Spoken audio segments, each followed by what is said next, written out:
yu gouvernement bi teg rek jéego yu ma marqué la ndaxte toll ni ñu fekkee réew mi metti woon na mettit woo xam ne sénégalais yëpp defoon nañ ne yëf yi day gën a suux waaye gis ngeen décision yi nga xam ne moom la gouvernement bi jël ba soutenir le pouvoir d'achat des sénégalais te nag ñu def ko nag ci bokk ci première décision yi ngeen xamante ne jël ngeen ko voilà ci première décision yi et puis ñu doon dëgmal tamit campagne agricole booba it nekkoon jafe-jafe te booba gis ngeen ni gouvernement bi génnee na lu tolloog téeméeri milliards ak ñaar fukk dugal ko ci mbay mi muy semence di intrant waaye it fay bor yi nga xam ne moom lañ fi fekk yi ñu waroon a jox opérateur commerciaux yi donc yooyu yëpp yu ma marqué la bari na su ma fi nekkoon di lim xam naa ni dinaa empiété ci discours président de la République. ci wàllum nouveauté sax gis nañ ne bi ngeen ñëwee aussi def nañ élection législative anticipée taxawal assemblée nationale bu bees. mu am ñaari doléances yoo xamante ne sénégalais dañ ko doon xaar particulièrement mu doon déclaration de politique générale bu premier ministre Ousmane Sonko nga xam ne def na ko ci semaine bi. ñu taxawal itam li nga xamante ne mooy budget pour l'année 2025 ñu adopté ko mu doon ñaari ponk yoo xamante ne lu amoon solo la ngir ngeen entamé année 2025 bu bees bi ak ay perspectives yu rassurantes.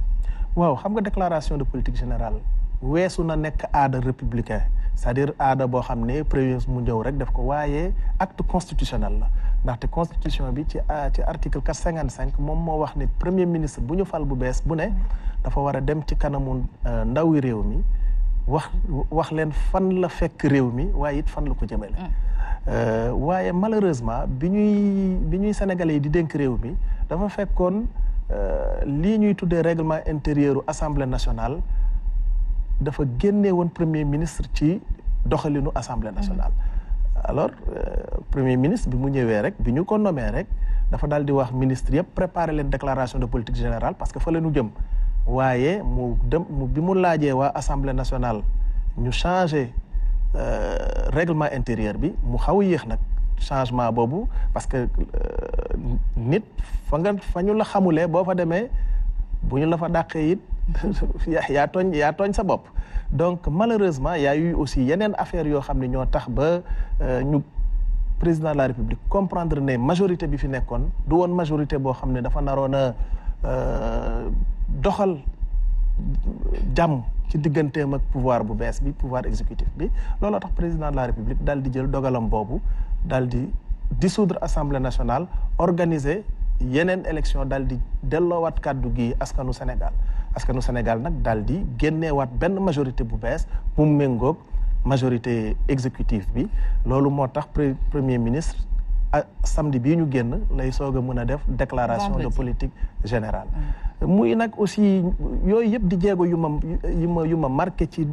bi ñu sénégalais yi dénkee ba léegi ndaxte organiser élection ci diir bu gàttee noonu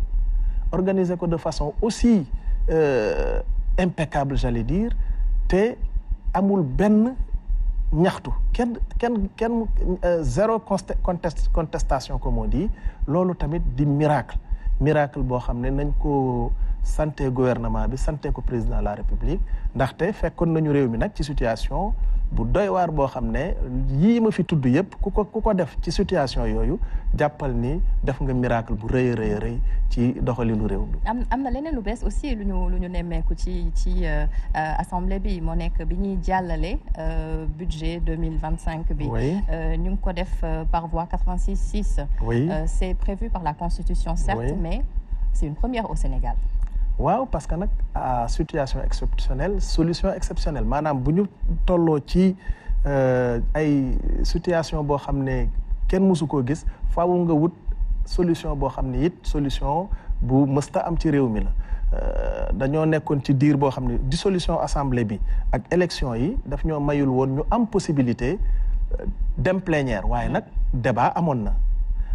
ministre bu ne dem nga ci commission yi ci la discussion yi sax d'ailleurs en vérité les véritables discussions les véritables débats ci commission yi lay amee looloo tax comme ñeenti fan rek a desoon ci at mi waaw dimanche altine talaata ñetti fan sax moo ci desoon bien sûr alors ci la ñu ne nañu utiliser li nga xam ne moom la ñu constitution bi may muy 86-6 daal di engagé responsabilité gouvernement bi assemblée nangul ñu ko daal di koy voté ndax réew nag du taxaw. réew moom faaw mu dox te pour mu dox il faut mu am budget bi buñ ko wotewul woon réew mi boo moytul day taxaw. looloo tax nag ci responsabilité assemblée nationale ak ci xarañteefu premier ministre ci la ñu amee budget fi mu nekk nii boo xam ne incha allah dinañu mën a permettre ñu doxal li président de la république bëgg. kon léegi loolu moo des doxal gannaaw ba voté nañ budget bu bees taxawal nañ assemblée bu bees def nañ déclaration de politique générale. waaw doxal at bu bees bi doxal moo. doxal bi mu tàmbalee yàgg na mën nañu jàpp ne le 2 avril ba léegi ñu ngi doxal. dañuy continuer nag daal di gën a dàbbali gën a làbbali yëf yi. doxalin yu gën a gaaw incha allah sénégalais yi dinañu gis ci fan yu néew ak weer yu néew incha allah que ni yëf yi vraiment ñi ngi dox comme ni ñu ko yaakaaree. daanaka 20 heures li si des bëreetul on va faire un petit résumé en français. Oui. Monsieur le ministre, à quel genre de discours devrait-on s'attendre ce soir? Oui, permettez-moi d'abord d'exprimer ma grande joie d'être ici parmi vous. Saluer d'abord ensuite les Sénégalais qui vont regarder en même temps que nous le président de la République.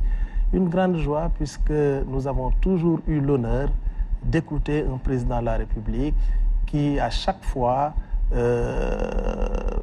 est au rendez-vous. Aujourd'hui, il va certainement avoir un discours d'union à l'endroit des Sénégalais. Il va aussi les rassurer et édicter l'orientation qu'il va donner à la marche du pays. Et Inch'Allah, dans quelques minutes, nous allons l'écouter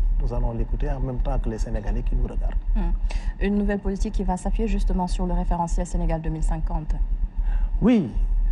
cet agenda national de transformation est en bonne marche parce que déjà, comme vous le savez, c'est adossé à des pôles territoires qui ont été déjà désignés par le président de la République. Et aujourd'hui, ce qui reste simplement, c'est de faire en sorte que les choses aillent plus vite. Mais c'est un agenda qui déjà a commencé à être, n'est-ce pas, appliqué avec ce nouveau budget qu'on a voté justement le dimanche passé. Et ça fait partie des faits marquants de l'année 2024, le vote du budget, la déclaration de politique générale du Premier ministre Ousmane Sonko et l'installation de la 15e législature. Oui, ce sont des faits qui ont marqué le pays pendant cette année. C'était difficile, nous avons trouvé un pays dans une situation particulièrement difficile, mais on a pu, il faut le reconnaître, poser des actes majeurs. Vous en avez énuméré, notamment le vote du budget, l'installation de l'Assemblée nationale, ce qui n'était pas évident du tout. Organiser des élections dans les conditions dans lesquelles nous avons trouvé ce pays et des élections avec zéro contestation, il fallait vraiment le faire, ça a été un miracle. Et tout ça, nous le devons également à l'abnégation, à la bonne vision du président de la République et de son Premier ministre. Et donc, les Sénégalais ont eu droit à donc, des actes majeurs comme ceux-là que vous venez d'énumérer. Merci beaucoup, Amadou Moustapha Ndiaye, ministre porte-parole du gouvernement. Mais vous restez avec nous pour justement décrypter le discours,